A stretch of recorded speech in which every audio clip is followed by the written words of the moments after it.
I think my life is amazing now. I have a really, really good life. I did a lot of work on myself, went to counseling, got therapy for my trauma.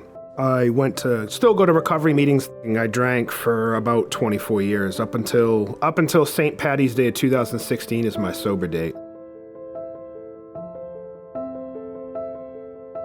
I was really, really sick, and I went to the emergency room on March 16, 2016, and this doctor, he's like, I'm not gonna tell you what you're doing, but if you continue to do what you're doing, you're gonna die.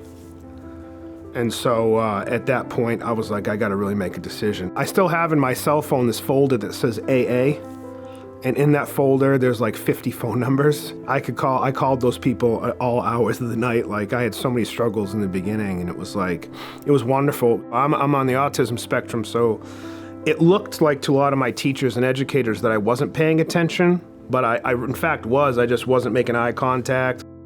I had a lot of sensory issues too, and I hadn't actually really dealt with a lot of those sensory issues. I used substances to deal with those sensory issues.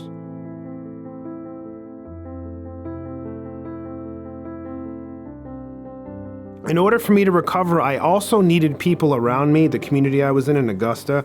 I needed people to be sensitive to that because a lot of people could tell that I was on the spectrum. I needed understanding and acceptance. You know, I work as an addiction counselor now. Right now I have several clients who are on the autism spectrum that I spend a lot of time with one-on-one at work.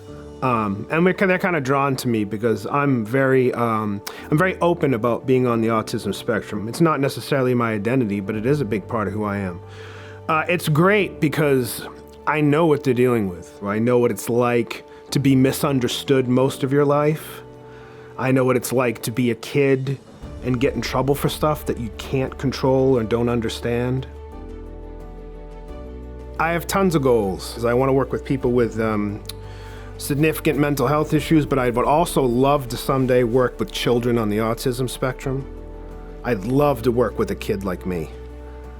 Being in recovery is a big part of who you are, but it doesn't have to be all you are.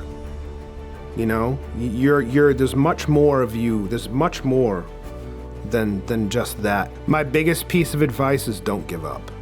Just don't lose hope. Don't give up.